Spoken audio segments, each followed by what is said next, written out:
Okay, Steve's Auto Care here, and behind the camera is Steve. Let's take a moment, talk about how a engine gets its air. Okay, we all know that we got to have spark, fuel, mechanical. There's also air. Air is not really thought of because it's all the way around, but we still got to kind of think about it. Air gets into the engine mainly through our throttle body here. When you push on the throttle, I can't do this one-handed. When you push on the throttle, that introduces air. Okay, but how does the engine run when you're not on the throttle? Because it got to idle, right? That's where this thing comes in. Okay, this is specific to Ford, but all other cars have something similar in the way it works. Now, what this does, it allows air to bypass that throttle plate in there.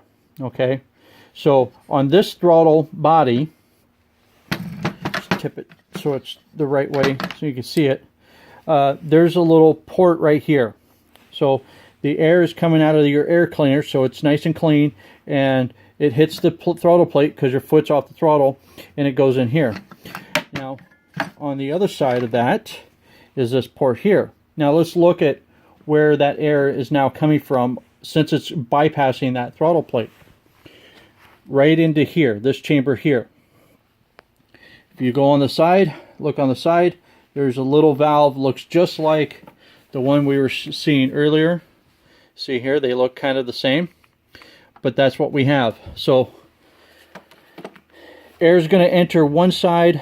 The computer uses a solenoid to move a valve back and forth to regulate how much air is coming through. Now, when you turn your wheel and you have power steering and you turn it all the way, mimic power steering, all the way to lock. All right, that's putting load on the power steering, which draws excess, or it requires more power from the engine to move that pump. But if you're at an idle, what happens? Nothing, because the computer can quickly react and allow more air to give the car more power to overcome the load of the power steering. Sometimes when you're doing a tune-up, it is good to check your throttle plate and throttle body to see if it's all gummed up and dirty. Let's look at this one here on a motor that I'm doing, and that actually looks kind of clean, except you can't see it, it's too dark, but the back side of that plate is completely filthy. Where this one I just got done cleaning, it was all gummed up, dirty, and it's now fairly clean.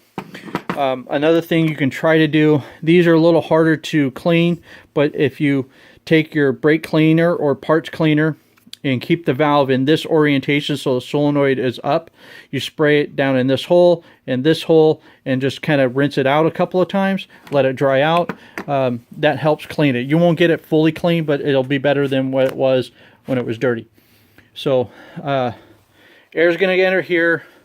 The computer is going to regulate how much air is bypassing that throttle plate by moving this valve back and forth, and allows the engine to breathe at idle. Problems, back to our throttle body. If it gets gummed up, our throttle plate can stick open a little bit. See if we can, it'll stick open just a smidge.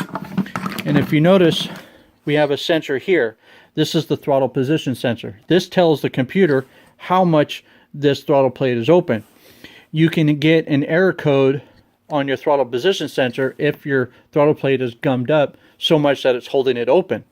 Other problems is when you have it so gummed up, your throttle plate gets sticky, and you really, that first push on your throttle is a little bit harder. That's also an indication of gummed up throttle body. So I generally will, anytime I'm doing anything that requires the plenum or manifold to come off and the throttle body is there, I will just automatically clean it. It helps the engine breathe better. It makes my tune-up or whatever work I'm doing just appear that much better. And unless it's really, really bad, it only takes about 15 minutes to do. And, you know, really, look, it's a cheap plug here, O'Reilly's. This is what I use, that and some towels, and just keep doing it. Now, Ford tells you on some of these throttle bodies not to clean it because they're coated. I have always ignored it, and I've never ran into a problem, but that's just me. If you're somebody with bad luck, then I probably wouldn't do that. Anyway, that's a brief discussion about how the engine is idling with the throttle body being closed. Thanks for watching. Have a good day.